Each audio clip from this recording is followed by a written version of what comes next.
Perkenalkan, nama saya Oskar Trianto dengan NIM 121370184 dari angkatan 2021 Teknik Pertambangan. Di sini saya akan menjelaskan materi tentang minggu kedua, yaitu parameter hidrogeologi dan hidrologi pada pertambangan. Operasi pertambangan seringkali mempengaruhi kualitas dan ketersediaan air. Selain itu, karena daerah aliran sungai tidak mengikuti batas geografis lokasi tambang, dampaknya sistem air meluas keluar tambang.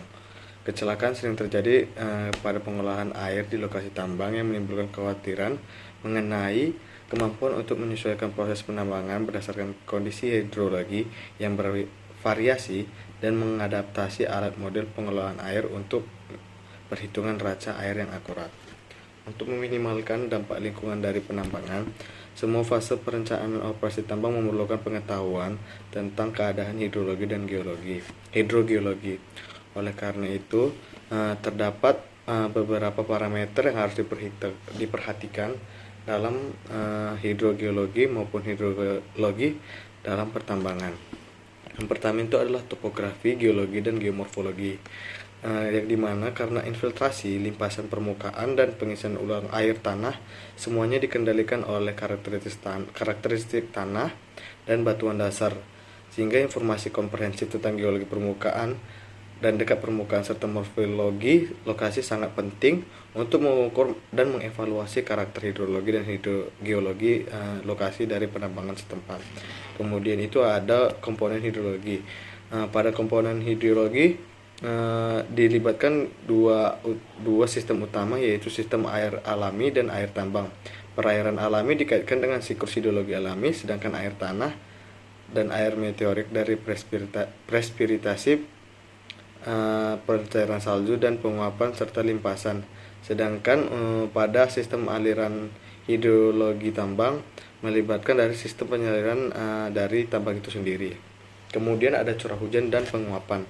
Curah hujan dan suhu merupakan komponen utama pada data iklim yang secara langsung mengendalikan jumlah air di daerah aliran sungai di sekitar lokasi tambang tersebut.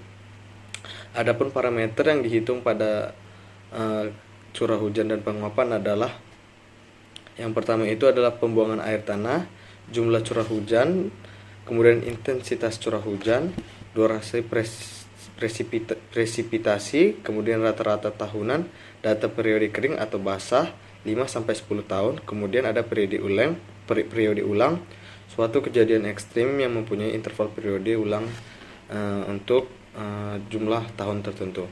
Kemudian ada parameter limpasan permukaan dan infiltrasi. Jumlah limpasan yang terjadi merupakan fungsi dari intensitas dan durasi presipitasi.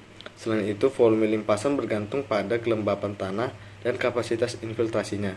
Misalnya, periode hujan yang sangat singkat tetapi intensif menghasilkan lebih banyak limpasan daripada periode hujan yang panjang tetapi ringan, karena tanah tidak mampu menyerap volume yang besar dan waktu dengan singkat.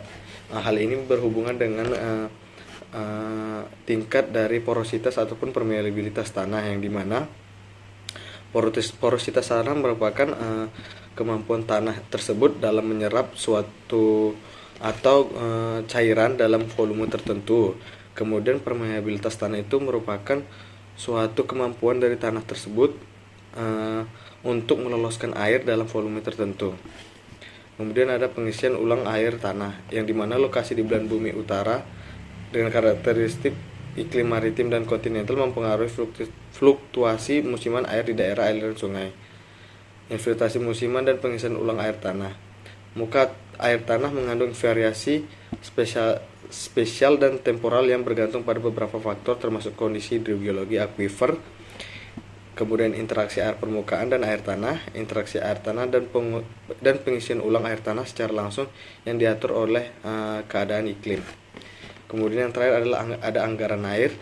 Pengelolaan air dalam jumlah besar telah menjadi masalah, dan masalah ini terutama muncul pada neraca air lokasi tambang yang belum dinilai secara memadai pada tahap perencanaan tambang. Selain itu, kecelakaan baru-baru terjadi pada pengelolaan air di lokasi tambang yang menimbulkan pertanyaan tentang kemampuan tambang untuk mengelola dan menyesuaikan parameter dalam mengatasi kondisi tersebut. Di lokasi tambang, fraksi air dari aliran masuk dan keluar lokasi umumnya terjadi pada air permukaan, air tanah, air tambang, limpasan presipitasi, dan penguapan. Nah, sekian penjelasan saya tentang parameter yang harus diperhatikan pada kondisi hidrogeologi dan hidrologi. Mohon maaf bila ada salah kata dari saya atau kurang dari saya. Sekian dari saya, terima kasih.